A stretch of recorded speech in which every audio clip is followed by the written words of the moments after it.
Hello and welcome back to Let's Play Wrath of the Righteous, with me, Bregaton. Let's continue looking for a way back up to the surface. I'm gone. No, I can't just walk away. It's got to be here somewhere. You struggle to make out the man's features in the gloom.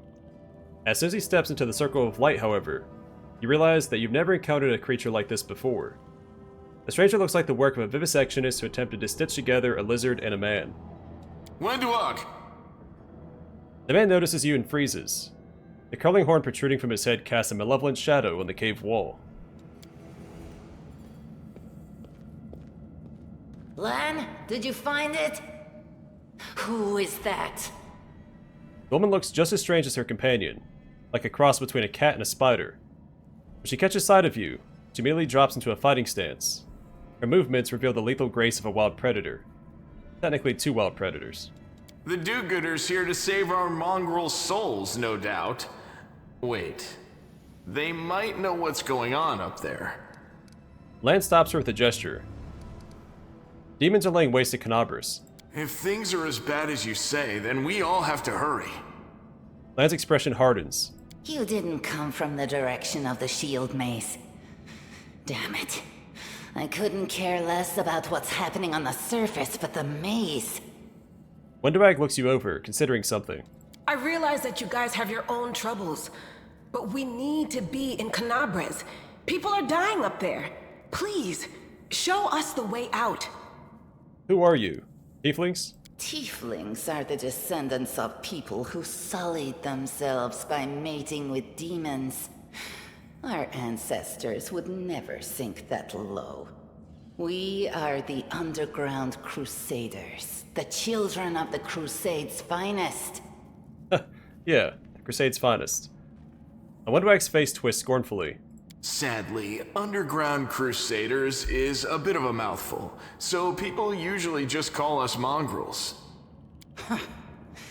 You just love repeating that, don't you, Lan? Mongrels. That's what the Uplanders call us. But we call ourselves Neathers. Wenduag lets out a disdainful huff. No matter what you call us, it's not gonna stop our horns, hooves, or tails from growing. I have never heard of underground crusaders before. In Kenabres, they're called Mongrels. People say that they come up to the surface at night and eat anyone foolish enough to wander alone after midnight. To tell you the truth, I thought you guys were just a tale to tell kids at night. Sela turns to Lan and Wenduag. That's human gratitude for you. Our forefathers suffered the consequences of demonic corruption, all to protect Mendev and Golarion. And for what? So we could become monsters used to frighten children. Wenduag gives a contemptuous snort. Every mongrel has their own take on it. Our chief, for example, thinks of us as something like a reserve military force. He thinks we're standing by until the moment we're needed, and when we emerge on the surface and save the day, all the people will see how good we are and they'll love us for it. Yeah, he leaves that last part out when he talks about it, of course, but it's easy enough to read between the lines. Lan sighs. What is this place? This is the hall where we remember the glory of our forebears. Sorry about the mess. It doesn't usually look like this, trust me. Sometimes we even wipe the dust off the exhibits. This is where the relics of the first Crusaders are displayed. Our lives are short. Our glories are quickly forgotten. But this place helps us to remember that we are just as worthy as anyone else. And that our lives are not lived in vain. The first Crusaders? You've been down here that long? That's crazy. Nebula lets out a low whistle. What are you doing here? That's none of your We're looking for a holy sword. It was here, in the center, sticking out of a rock. The sooner we find it, the better. Some kids from our tribe took off for the shield maze. They figured it had collapsed, and now it's their time to go up to the surface, like all the legends foretold. Lan frowns. Except they don't have a clue what's waiting for them up there. They're not fighters. And Sul, the chief of our tribe, is dead set against it. He says that now isn't the time for the underground crusaders to take up arms. If we get the holy sword, we might be able to change the chief's mind. It's a fool's errand. None of us will be able to hold the sword, let alone use it to save anyone. It's not an ordinary weapon. It's made from righteous heavenly flame and will burn anyone who touches it. Do you think you're special, Lan? Wenduag huffs a breath. I'll pick it up with my teeth and tie it to my hand if I have to. It doesn't matter.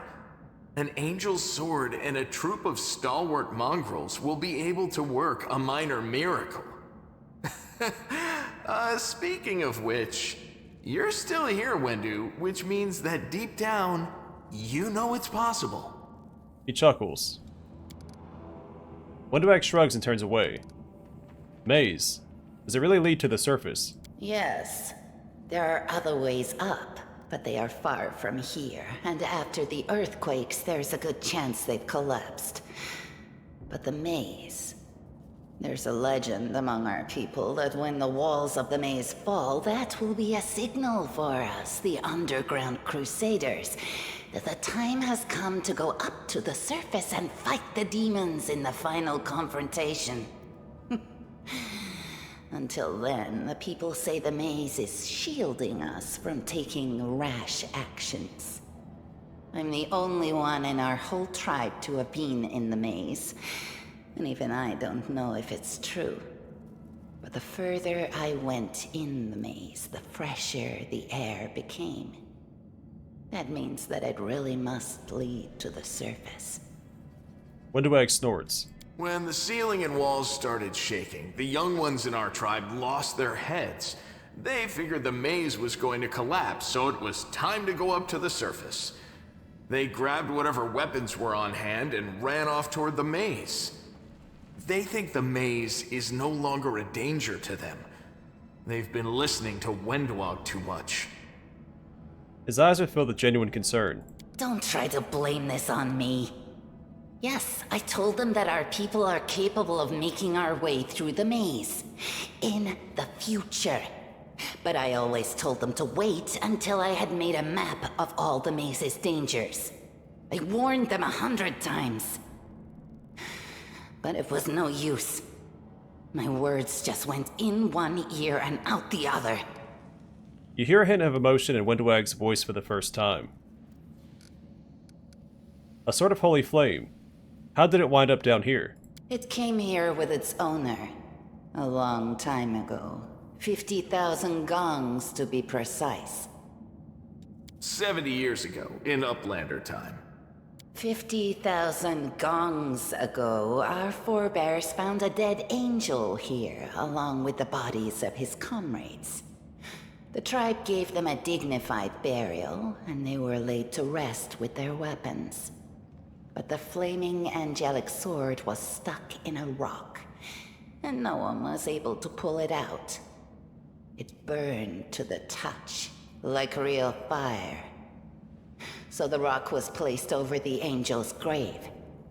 It should be here somewhere. Wenduag rewards Lan with an irritated glare. Maybe the angel will dig himself out and find the sword for us. That might be our best shot in this chaos. Lan, watch your tongue. We'll find the sword faster if we work together. I'll help you. Thanks. An extra pair of eyes can only help. The sword will be easy enough to spot. It looks, swordy. Help us, and in return, we'll get you out of here. Lan's expression brightens. Now we're talking. Let's get to work. It's a good thing we all bumped into each other, isn't it? What, you want to find the sword quickly so the underground monsters bring you back to the surface? So be it. So be it. This one was beyond me. A statue of an unknown knight. The technique is crude, but the figure is clearly crafted with a genuine feeling. We do it my way. Now what is that? What do we have here? The room looks like an improvised museum, or perhaps some kind of temple. There's something here. Follow if you dare. No, what is that? What do we have here? Now what is that? Interesting. So we know this is the right rubble pile because when we hover over it, instead of the gauntlet for loot, it has a little gear icon, I'm off. telling us it's to be interacted with and not looted. So double check and make sure I didn't miss any loot around here. Can I talk to them real quick? Found anything? Well, better keep searching. I land nod silently. They help me look or stay out of my way. I do what I must.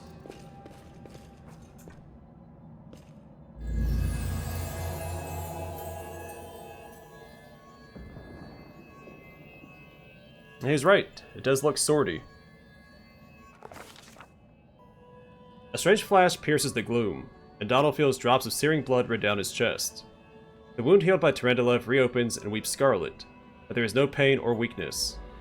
A hazy scene appears, a cave chamber, this one or another one entirely. Donald's heartbeat quickens, and a stream of thoughts suddenly bursts into his mind. Thoughts that clearly belong to another. Treachery. They betrayed me, trapped me, and stabbed me in the back. My trusted allies, my treasured friends, the people I swore to protect. The people for whom I descended from heaven and came to this turbulent mortal world. There they are up ahead, in the gloom of the cave. What are they waiting for? Are they afraid to draw any closer? Do they believe I am about to die from their traitorous blows? Next to me, a quiet moan. A girl with a golden braid lies on the rocks, clutching her slashed side.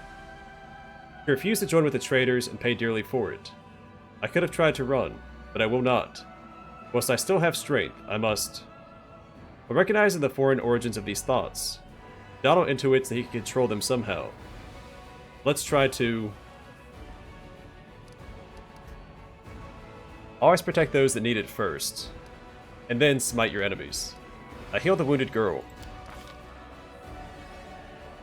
A spark of healing magic illuminates the eerie, murky scene before Donald. The wounded girl opens her eyes and whispers, Lariel, you said that everything was going to change soon. You said you and the other warriors of heaven would be leaving us on a grand mission to stop the demons forever. Is that true? The frenzy of foreign thoughts comes faster and faster, like a rushing river, and images flash by one after another. A priestess in colorful robes observing the stars. A young female paladin praying, clutching her glowing sword. A majestic golden-winged angel gazing into the distance, his face covered by a helmet, but his voice ringing clear. Only if you're willing, and only if you're ready. There is no going back. And don't waste your strength healing me, the girl whispers. Your mission is more important. You take care. It is near. There in the vision, the darkness in the cave stirs into motion. Something massive appears from within its depths. A vague shadow, an outline, a nightmare come to life. A wave of odious chirruping and rustling emanates from the shadow, the sound piercing like hot irons lancing through flesh and bone.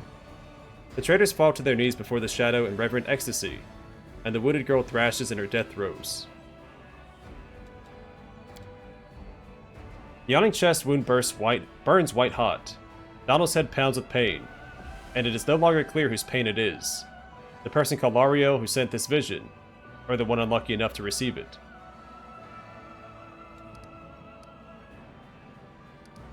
But Donald is determined to fight off the illusion. The force of this terrifying attack, though originating in a vision, is much greater than anything Donald could withstand. Crippling fatigue drags him to the ground, hands trembling, cold piercing his skull and slowly creeping along his spine. The one who sent the vision is experiencing something similar. He is broken and exhausted. A monster shadow emerges from the murk of the cave. It is not real. It exists only in this strange vision or memory.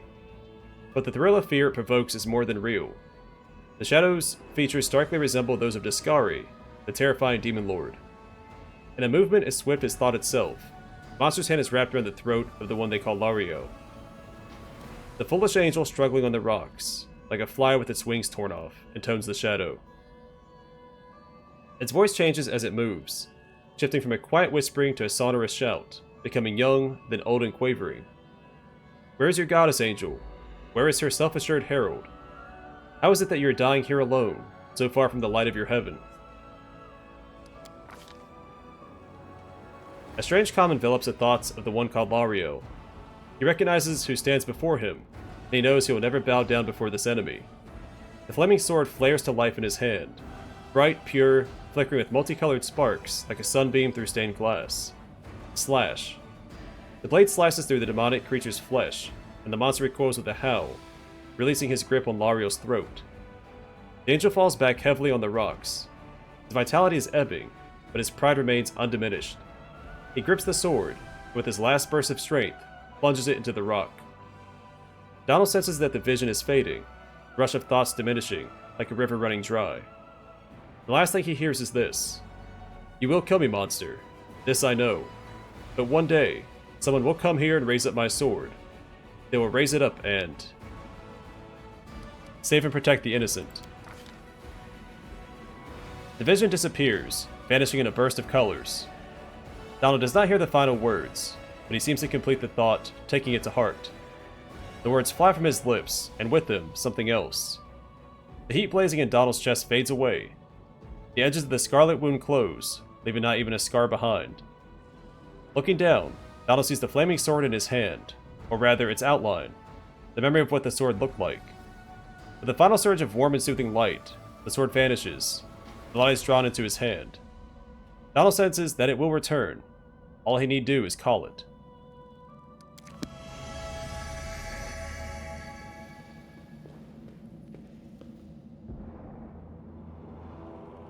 Hey!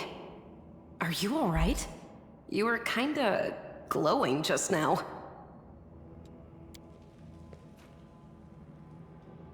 Sela kneels before the light, offering up a prayer to Iomade. That was it. The light of heaven, but how? Lan looks at you dumbfounded. What did you do with it?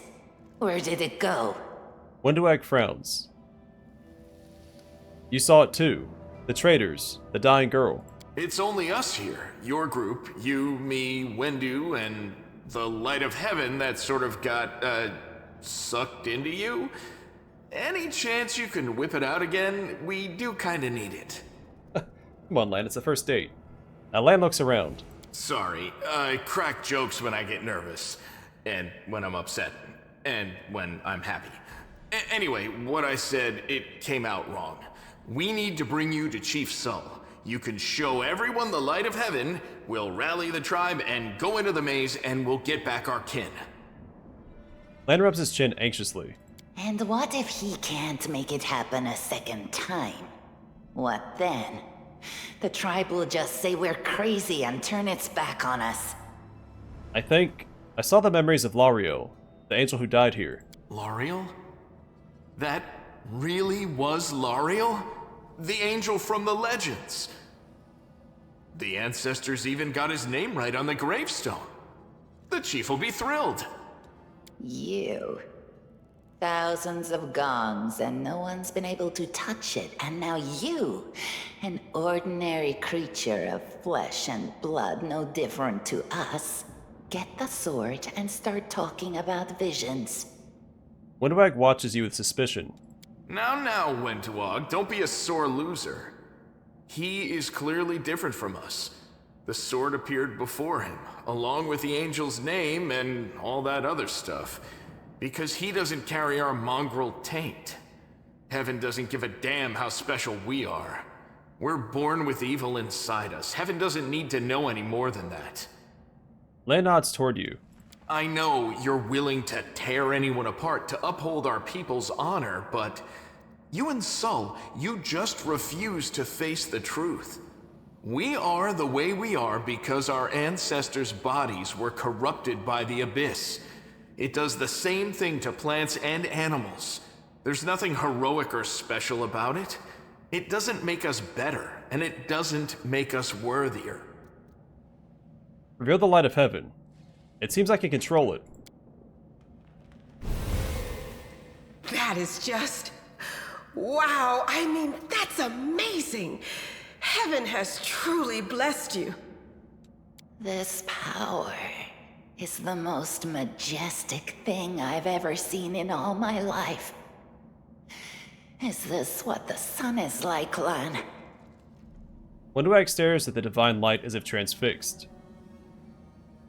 That's the first clue we get that Lan hasn't lived his entire life underground with the other underground crusaders, which may tie into why he wants to return to the surface so badly. Yes, it's similar. But this light is more... golden? Chief Saul needs to see this. Now that we have the power of angels on our side, he can't say no. He'll have to assemble a troop to storm the maze. You Uplanders care about your kids, right? Help us save ours. Without them, we won't survive. And then, the perils of the maze won't be so bad if we go together. We'll make our way through it and find the way to Kenabres. Lan drags his gaze away from it, and Lan looks at you pleadingly. Lead us to your chief, and I'll decide if I'm going to help you or not. Let's go. We'll take the short route. Well, the only route, really.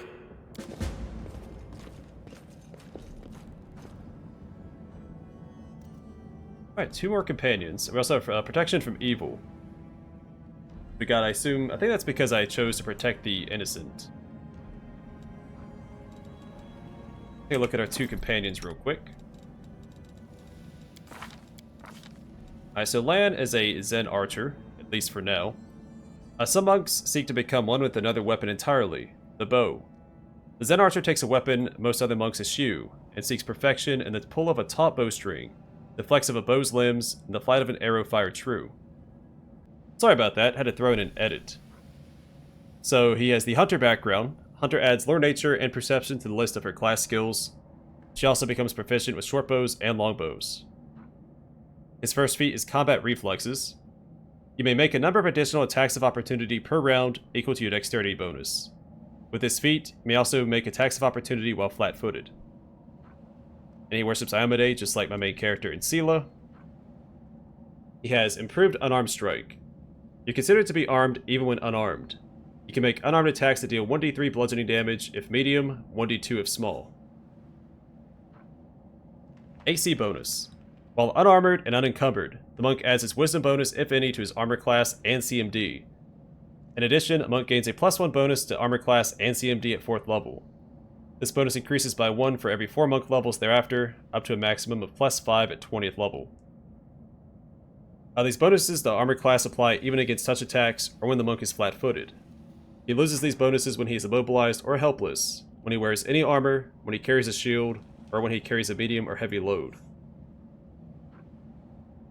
Then unarmed strike. At first level, a monk gains improved unarmed strike as a bonus feat. The damage dealt by a medium monk's unarmed strike increases with level. 1d6 at levels 1 through 3, 1d8 at levels 4 through 7, 1d10 at levels 8 through 11, 2d6 at levels 12 through 15, 2d8 at levels 16 through 19, and 2d10 at level 20. If the monk is small, his unarmed strike damage increases as follows, it's just a reduced value. And if the monk is large, his unarmed strike damage increases as follows, which is a higher value. Not going to read all that again because it doesn't really apply until we start enlarging him later in the game. Monk proficiencies. Monks are proficient with a club, crossbow, light or heavy, dagger, hand axe, javelin, kama, nunchaku, quarterstaff, sai, short sword, short spear, sling, spear, and any weapon with the monk's special weapon quality. Monks are not proficient with any armor or shields. While wearing armor, using a shield, or carrying a medium or heavy load, a monk loses his armor class bonus, as well as his fast movement and flurry of blows abilities. Perfect strike. You must declare that using this feat before you make your attack roll, thus a failed attack roll ruins the attempt. You can roll your attack roll twice and take the higher result. You may attempt a perfect attack once per day for every 4 levels you have attained, but see Special. Special. A Zen Archer or Quarterstaff Master Monk receives Perfect Strike as a bonus feat at 1st level, even if he does not meet the prerequisites.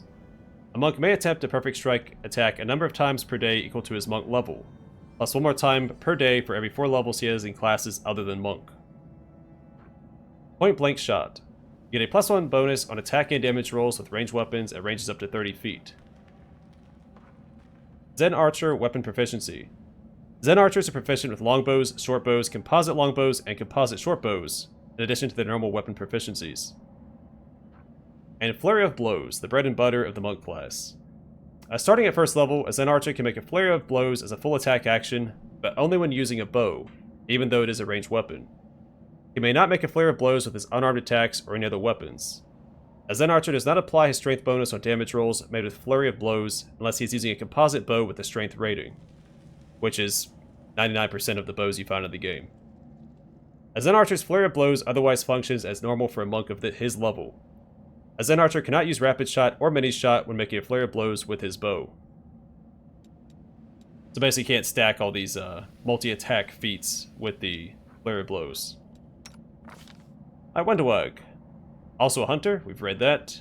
She starts with precise shot. You can shoot or throw ranged weapons at an opponent engaged in melee without taking the standard -4 penalty on your attack roll. It's pretty much essential for any ranged character. And she worships Lamashtu. Lamashtu is the mother and patroness of many misshapen and malformed creatures that crawl, slither, or flap on, above, or below the surface of Golarion. Her unholy symbol is a 3-eyed jackal head, which may be represented in many ways. Her sacred animal is the jackal. Domains Chaos, Evil, Madness, Strength, and Trickery. Favored weapons Falchion and Kukri. A fighter's proficient with all simple and martial weapons, and with all armor, heavy, light, and medium, and shields, including tower shields. And point blank shot. You get a +1 bonus on attack and damage rolls with ranged weapons at ranges up to 30 feet. Oh, I didn't read her class description. Fighter. Fighters excel at combat, defeating their enemies, controlling the flow of battle, and surviving such sorties themselves. While their specific weapons and methods grant them a wide variety of tactics, you can match fighters for sheer battle prowess.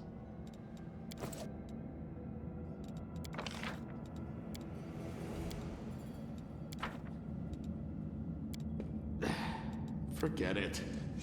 Well, this didn't go well. There we go, finally made it across.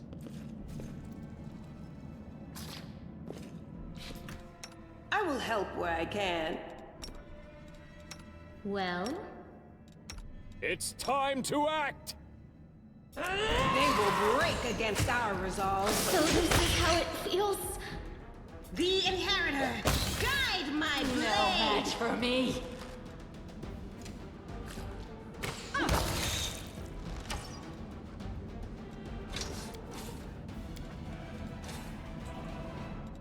I'll watch your back.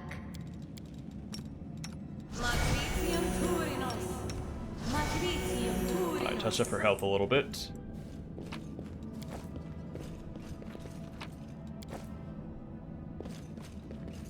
I'm gone. Thanks, Lan. You're so awesome, Lan. You are awesome, Lan. Weapons, And we also got this spells, ability from the poisons. The art of killing is so diverse these days. A Angel shame event. one life is not enough to master them all. It's a long bit of dialogue. Alright, so Light of the Angels. You summon a soothing light, warming the hearts of your allies and obscuring the vision of your enemies. Every ally in 20 feet in 20-foot radius gets 1 temporary hit point for 1 hour. The enemies become dazzled from 1d4 rounds. Open your heart to me. I'm always ready. A bright future awaits us. They'll beg me to stop. We will We should win charge in this instead. war. I'll take care of it. I heed the voice of the spear. Save the last one for me. I'll cut you wide open. Something. Rip you So apart. this is how it feels. Down she goes again.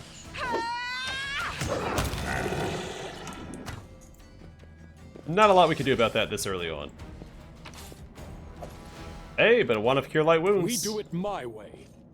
That'll come in handy. What's on your mind? I wonder.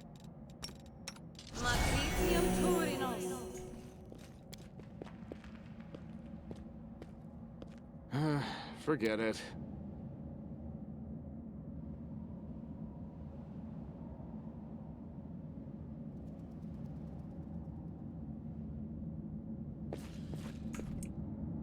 Follow if you dare. This will be Into quick. the fray! Again, I should have charged So there. this is how it feels. You crossed the wrong mongrel. Flesh wound. Oh, could this happen? You won't survive me. Yeah, we're getting a little roughed up, but we'll be okay once we get to the next area. I have tutorials turned off. They're gonna keep popping up regardless.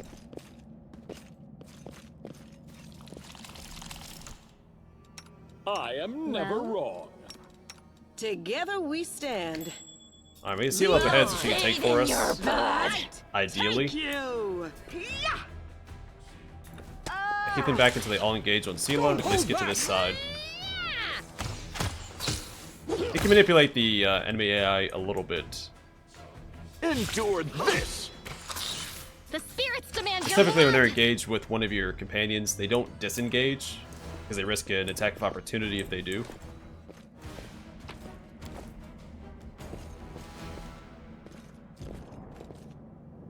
We should Also, You can trust for me. the most part, I'm going to keep my main character and other offensive melee companions enlarged, so they attack from the back line anyway, so Sela will be in front of them.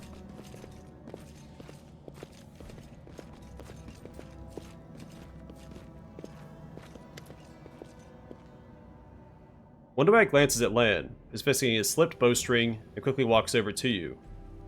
Cat-like eyes glow from beneath her hood. Listen here, you.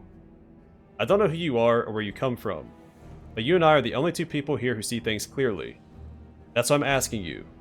Don't show the light of heaven to Soul. Lan has heard that the light should be shown to the Mongrels. Lan. Wenduag grimaces, and a guttural, husky snarl unfurls in her throat. He wants to play the hero. His first idea, if you remember, was to grab the sword and run headlong into the maze. Does that sound like a plan to you? To me, it sounds like suicide. Worst part is that the tribe might actually take his words to heart and follow where he leads. I thought you considered the Mongrels to be great warriors. The descendants of great warriors. I believe that my people are worthy of greatness, that we are strong and can do many things. That's why we were chased down here. We scared people. But it's one thing to go hunting in the caves, and another to fight in the shield maze. Wenduag leans closer, her pupils dilating. I've been there. I spent my whole life training so I can make it through all the way to the end. There were more of us trackers at the start. We were young and stupid. What's a couple of monsters when there's a whole world out there waiting for us? That's what we thought, but we weren't prepared. The maze isn't just a physical challenge. It's cunning and full of traps.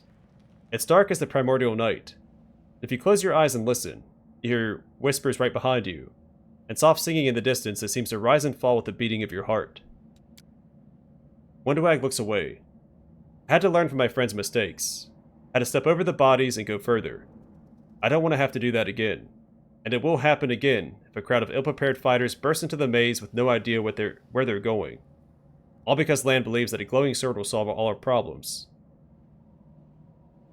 Don't you want to save the kids lost in the maze?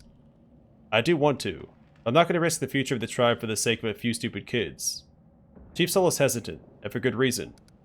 He also understands how dangerous this is for the tribe. Lan's the only one who benefits from these childish games of heroism. I'll go alone if I have to, and find them, or whatever's left of them. Without any heroics, relying only on myself, risking only my own life. Wenduag slows. You and your friends, you can come with me. Perhaps we can make it to the end of the maze together, and find the way out to the surface. I'll think about it. Let's go. Wenduag nods. Don't show the Chief of the Light, and I'll lead you through the maze to the surface. I swear it.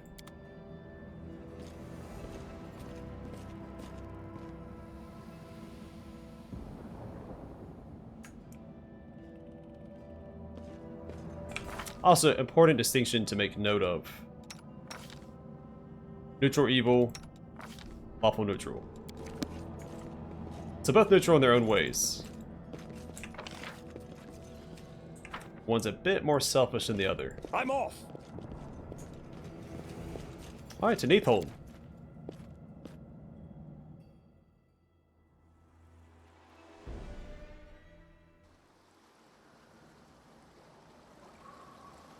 Alright, I'm gonna call it here, and next time we'll explore the home of the Mongrels. But for now, thanks for watching. I will see you guys in the next one.